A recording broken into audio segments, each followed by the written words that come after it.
நமஸ்காரம். உங்கள் அன்பிற்கும் அபிமானத்திற்கும் உரிய வித்யாபுத்திரன் வித்யாராஜா குளத்தூர்ந்து பேசுகிறேன். ஸ்ரீ மாத்திரை நமக. இது என்னுடைய 693வது வீடியோ. இந்த வீடியோவில் நம்ம லலிதா சாஸ்திரநாமத்தினுடைய அந்த மீனிங் பார்க்க போகிறோம். நாமாவளி மீனிங்.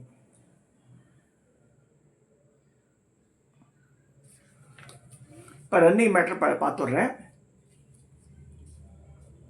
ஓம் வரதாயே வாமனயனாய வரதாய வாமனயன வாருணி மதவிக்கலக விஸ்வாதிக வேதிவேத்ய விந்தியாச்சல நிவாசினி விதாத்ரி வேதஜனனி விஷ்ணுமாயா விலாசினி க்ஷேத்திரஸ்வரூப க்ஷேத்ரேசி க்ஷேத்திரபாரணி க்ஷைர்வித்தி விருமுத்த க்ஷேத்திரபால சமர்ஜித விஜய விமல வந்திய ಬಂತಾರ ಜಲವಚ್ಚಲ ವಾಕ್ವಾದಿನಿ ವಾಮಗೇಶಿ ವನ್ಯಮಂಡಲವಾಸಿನಿ ಭಕ್ತಿ ಮತ್ಕಲ್ಪಲತಿಕ ಪಶುಪಾಶ ವಿಮೋಚಿನಿ ಸಮೃದ್ಧ ಶೇಷಭಾಷಂಡ ಶತಾಚಾರ ಪ್ರವೃತ್ತಿಕ ತಾಪರ್ತ್ಯಾತಿ ಸಂತಕ್ತ ಕ್ಷಮಾಕ್ಲಾಂತ್ರಿಕ ತರುಣಿ ತಾಪಸಾರಾಧ್ಯ ಧನಮಧ್ಯ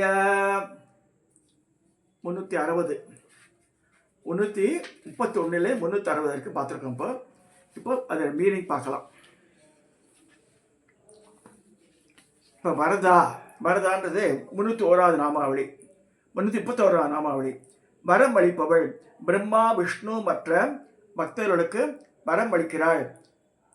மத்ஸ்ய பாத்ம புராணங்களில் ஸ்ரீ நாரதர் கூறியதை பாஸ்கராச்சாரியா சொல்லியிருக்காரு. ஸோ அம்பாள் தான் வரம் அளிக்கிறாள் எல்லாருக்குமே அப்படின்னு சொல்லப்படுறது. வரதா. வாமனயனா அழகான கண்களை உடையவள். வாமம் என்பது இடது பாகம் ஒன்று, அடுத்து அழகு, நயனம், கண், பரமாணம் என்ற பொருள். ஆகையால் அழகிய கண்களை உடையவள் மற்றும் அழகிய பரமாணங்களை உடையவள். பரமாணம் என்ற பதத்திற்கு அறியும் விதம், ஆக்ருதி, ஆக்ஞை என்ற அர்த்தங்கள். வாமமாகம் எனப்படும் உபாசனை மார்க்கத்தில் பக்தர்களை அழைத்து செல்கிறாள். அடுத்தது 333 வாருணி மதவக்கலக. வாருணி என்ற மதுவை அருந்தி அதன் மதத்தால் மெய்மறந்தவள். வாருணி என்பது பேரிச்சம்பழத்தினுடைய சாதம். இந்த லைன் டேட் சிறப்புனா வைக்கிறாள் அந்த மாதிரி அது. பேரிச்சம்பழத்தில் எடுக்கப்பட்ட ஒருவை மது. வருணனுக்கு இது மிகவும் பிரியமானதால் வாருணி. பாக்கிய விஷயங்களை மறந்து தன்னுள்ளே இருக்கும் ஆனந்தத்தை அனுப்பது ஒப்பிடுக.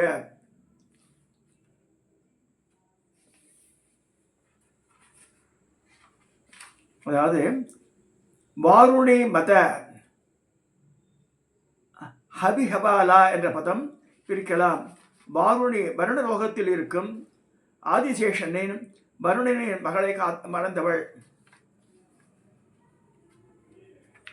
அதாவது ஆதிசேஷன் வருணனின் மகளை மணந்தவர். அது இங்கு குறிப்பிடுறார். சரீரத்தில் வாயுவை தேவதையாக உடைய ஒரு நாடிக்கு வாருணி என்று பெயர். விஸ்வாதிக எல்லா உலகங்களையும் விட மேலானவள். பூமி முதலிய சிவன் வரையிலுள்ள 36 தத்துவங்களுக்கு மேலானவள் சொல்லியிருக்கு. வேதவேத்ய வேதங்களால் அறியத்தக்கவள். ரிக், யஜுஸ், சாமம், அதர்வணம் ஆகிய வேதங்களை அறியப்படுகிறாள். விந்தியாச்சல நிவாசினி விந்திய மலையில் வசிக்கிறாள். சப்தசதியிலையும் வருது. விதாத்ரி உலகத்தை தாங்குபவள். உலகத்தை தாங்குவதால் போட்சிப்பதால் விதாத்ரி. இதற்கு பிரம்மாக்கே விதாத்ரு என்ற பெயர் உண்டு. வேதஜனனி 338 வேதங்களை உண்டு பண்ணியவள். வேதங்கள் பிரம்மனிலிருந்து உண்டானவை என்பதை சுத்தியில் பல இடங்களில் சொல்லப்பட்டிருக்கிறது. விஷ்ணு மாயா விஷ்ணு மாயா சக்தி. விஷ்ணு என்றால் எங்கும் வியாபித்திருக்கும், எக்காலத்திலும் உள்ளதாகவும் எல்லாவற்றுக்கும் உட்புகுந்து அந்தர்யாமியாக இருக்கும் பிரம்மத்தை ஒப்பிடுக. விலாசினி விசேஷ சக்தியாக இருப்பவள். மாயை 2 விதமாக சொல்லப்படுகிறது. ஒன்று இருப்பதை மறைப்பது, ஆவரணம். மற்றொன்று விசேஷம், விஷேபம், அதாவது ஒரு பொருளை பலவிதமாக காட்டுவது. உண்மைக்கு மாறான தோற்றத்தை உள்ளது போல காட்டுவது. விலாசம் என்றால் கேலி, விளையாட்டு, காமத்தை தூண்டும் நடத்தை என்று பொருள். நித்திய விலாசினி என்ற வாக்கியின்படி விலாசினி என்ற ஒருவித பீடசக்தியாக இருக்கிறாள். க்ஷேத்திரஸ்வரூப, க்ஷேத்திர வடிவாக இருக்கவள். களை எடுத்தல், உழுதல், நீர்ப்பாய்ச்சுதல் முதலிய காரியங்களை பயிரிடுவதற்காக தயாராக நிலையில் உள்ள பூமி க்ஷேத்திரம் எனப்படும். தெய்வ சாநித்தியம் நினைத்திருக்கும்படி யந்திர, தந்திர, மந்திர விதிகளால் பண்படுத்தப்பட்ட அல்லது இயற்கையிலேயே அப்படி இருக்கிற இடங்கள் க்ஷேத்திரங்கள். காஞ்சி, காஷி போன்றவைகள் அது மாதிரி. க்ஷேத்திரசி, க்ஷேத்திரத்தை ஆள்பவள் அல்லது க்ஷேத்திரத்தை ஆள்பவனின் மனைவி அப்படின்னு அர்த்தம். 342. 43. க்ஷேத்திரத்தை பாலனே, க்ஷேத்திரம், க்ஷேத்திரஜர் இவர்களை காப்பாற்றுபவள். க்ஷேத்திரம் என்றால் சரீரம், க்ஷேத்திரஜன் என்றால் ஜீவன், இவளை காப்பாற்ற அம்பாள். க்ஷைர் விருத்தி வினிர்முக்தா, தேய்வு வளர்ச்சி இரண்டும் இல்லாதவள். தேய்வு வளர்ச்சி இரண்டும் க்ஷேத்திரத்தோடு சம்பந்தப்பட்டவை. அம்பாள் க்ஷேத்திரத்துக்கு அதிஷ்டாத்திரியாக விளங்கிய போதிலும் முன்றைய 3 நாமாக்களை சொன்னபடி க்ஷேத்திர ரூபமாகவும் க்ஷேத்திரத்தின் தலைவியாகவும் அவள் விளங்குகிறாள். க்ஷேத்திரங்களை காப்பவளாக இருந்தாலும் தேய்வு வளர்ச்சி இல்லாதவைகளால் பாதிக்கப்படுவதில்லை. க்ஷேத்திரபால சமர்ச்சித, க்ஷேத்திரபாலரால் நன்கு பூஜிக்கப்பட்டவள். இங்கே ஒரு கதை சொல்லப்படுது. தாரகாசுரன் வதம் செய்வதற்காக சிவன் காளியை தோற்றுவித்தார். அசுரனை வதம் செய்த பிறகு காளியின் கோபம் அடங்கவில்லை. அக்னி போல் ஜுவாலிக்கும் குரோரத்தை உலகம் தாங்க முடியவில்லை. அந்த கோபத்தை குறைக்க சிவனே தானே சிறு குழந்தையாக கீழே படுத்துன்றார். அம்பாள் அவர் கால் பட்ட உடனேயே அதுபடியே எடுத்து அரவணைச்சிக்கிற பால் விட்டுறா அம்பாள். பால் கொடுத்து சமாதானப்படுத்தும் போது குழந்தை ரூபத்தில் சிவன் பாலுடன் சேர்ந்து அவருடைய கோபாக்கினியை குடித்து விட்டார். இது சிவனின் விசேஷமான ஒரு அவதாரம் என்று க்ஷேத்திரபாலன். அதனால தான் பைரவர்லாம் சின்ன சின்ன நார்த் இந்தியாலாம் பார்த்தா சின்ன சின்ன குழந்தையாட்டம் பைரவாள்லாம். விஜயா 346. விஜயா என்ற பெயர் உள்ளவள். எப்பொழுதும் விசேஷமான வெற்றியுடன் விளங்குவதால் விஜயா. ஸ்ரீ மகாவிஷ்ணுவின் சுதர்சன சக்கரத்தின் பத்தினி விஜயலட்சுமி. சம்புஸ்வரூபணியான சேதனத்தின் உணர்வு. விஜயா என்ற திதிநித்தியாக இருக்கா அம்பாள். விமலா, மனம் அழுக்கற்றவள். அஜ்ஞானத்தால் ஏற்படும் அழுக்கு மனம் இல்லாதவள். தேவி ஞானஸ்வரூபிணி ஆகையால் அஜ்ஞானமும் மனமும் இல்லை. வந்தியா, வணங்கத்தக்கவள். வந்தார் ஜனபக்ஷல, வணங்குபவரிடத்தில் அன்பு உள்ளவள். இங்கு ஒரு தாய் தன் குழந்தையிடம் காட்டும் அன்புவே சொல்லப்படுகிறது. வாக்வாதினி, வாக்கை வார்த்தையாக சொல்கிறவள் அல்லது சொல்லும்படி செய்கிறவள். வாக்தேவதை, சரஸ்வதியின் ஒரு ரூபம். வாக்வாதினி என்ற தேவதை அம்பாளின் மந்திரணியான ராஜமாதங்கி ராஜஷியாமலா என்ற பெயருக்கும் உள்ள அங்க தேவதையாவோ அதை குறிப்பிடுறார். வாமகேஸ்வரி, அழகான கூந்தலை உடையவள். வாமக என்றால் புருஷர்கள், மனிதர்கள், அவர்களின் ஈசன், தலைவன் வாமகேஷன். அவருடைய பத்னி வாமகேஷி. வன்னி மண்டல வாசினி, அக்னி மண்டலத்தில் வசிப்பவள். அக்னி மண்டலம் மூலாதாரத்திலும் பரமாகாசத்திலும் இருப்பதாக சொல்லப்படுகிறது. வன்னி என்றால் நெருப்பு. 3 என்ற எண்ணை குறிக்கும். 3 மண்டலங்களில் அக்னி, சூரிய, சந்திர மண்டலங்களில் வசிப்பவள். பக்தி மத் கல்பலதிகா, பக்தர்களுக்கு கல்பக கொடி போல் உதிக்கின்றவள். அம்பாள் கற்பகாம்பாள்ன்ற பேரை மயிலாப்பூர்ல இருக்கா. அதுதான் அதை சொல்றது. பக்தி மத் கல்பலதிகா, கல்ப என்று சற்று குறைவை உடையது என்று பொருள்படும். பூரணமான பக்தி உள்ளாதவர்கள், அதாவது சற்று குறைந்த பக்தி உள்ளவர்கள் பக்திமத் கல்பர்கள் என்று அழைக்கப்படுவர். லதா என்றால் கொடி, அதன் தன்மையை படர்வது. பசுபாச மோசனி, பசு ஜனங்களை பாசத்திலிருந்து விடுப்பவள். தானும் பரபிரமும் ஒன்று என்ற அபேத ஞானம் இல்லாதவர்கள் பசுக்கள் சிறுதியில் தெய்வம் வேறு நான் வேறு என்ற எண்ணத்துடன் வேறு தேவதை உபாசிக்கிறவன் பசு எனப்படுவான்.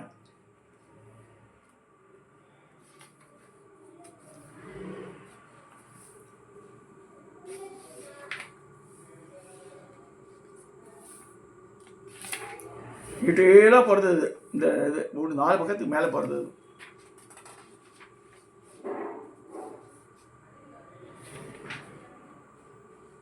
சம்பிரதாசேஷ பாஷண்டா.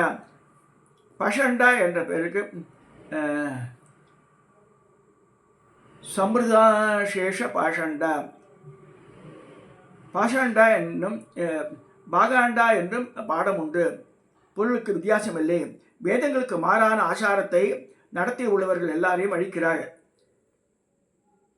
சதாசார பிரவர்த்திக்கா, நல்வழியில் செல்பவள்.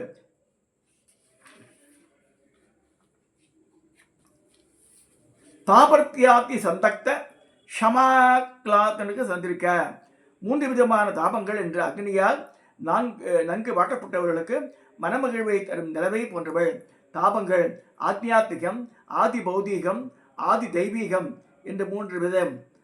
ஆத்தியாத்மிகம் மனம், புத்தி, அகங்காரம், சித்தம். ஞானேந்திரியங்கள் 5, கர்மேந்திரியங்கள் 5, இவைகள் அடங்கிய சரீரத்தை ஒட்டியது. ஆதி பௌதீகம் மேலக்கூறிய இந்திரியங்களில் விசேஷங்களால் பஞ்சபூதங்களால் ஏற்படுவது. ஆதி தெய்வீகம் தேவதைகளால் ஏற்படுவது. இந்த 3 விதமான தாபங்கள் தான் சம்சாரம் என்பவன் லட்சணங்கள்.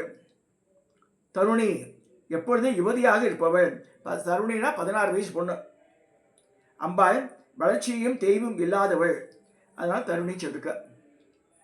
தாபசாராத்திய தபஸ்விகளால் ஆராதிக்கப்பட்டவள் அல்லது தாப சார ஆத்யா என்று பதம் பிரித்து தாபத்திற்கு ஆதி காரணமான சம்சாரத்திற்கு சாரபோதமானதால் விசேஷமாக தியானம் செய்யப்படுகிறாள். தனுமத்யா நுண்ணிய எடை உள்ளவள். முன்னர் 89 நாமாவளியில் லக்ஷ்ய ரோம லதாதார சமுன்னேய மத்தியம அம்பாளின் இடை பிரதேசத்தை வளர்த்திருக்கிறார்கள். அதாவது தொப்புளாக பாதியிலேருந்து அது இது செடியாட முளைச்சி அந்த ஸ்தனபாரம் தொங்குறதுன்னு வருது. அதில் இங்கே தனுமத்தியான, அதாவது தனுன்ற வில்லு, அந்த வில்லினுடைய சென்டர் போர்ஷன் ஆட்டிருக்கா. இங்கே திருவல்லம்னு ஒரு ஊருக்கு, ராணிப்பேட்டை பக்கத்தில் திருவலம், அங்கே தான் வந்தியத்தேவன் பிறந்த ஊர் அது. அந்த இடத்துல அம்பாள் பேர் தனுமத்தியாம்பிகைன்னு பேர்.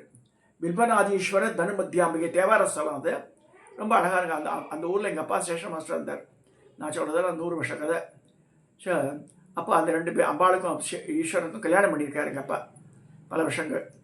ருக்மணி அண்டேல் வந்திருக்கா அந்த ஊருக்கு.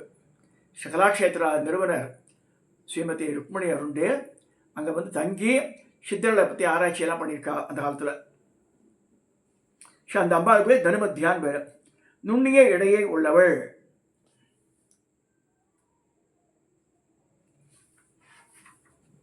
ஸோ இதோட 360 நாமாவளி பார்த்துருக்கோம்.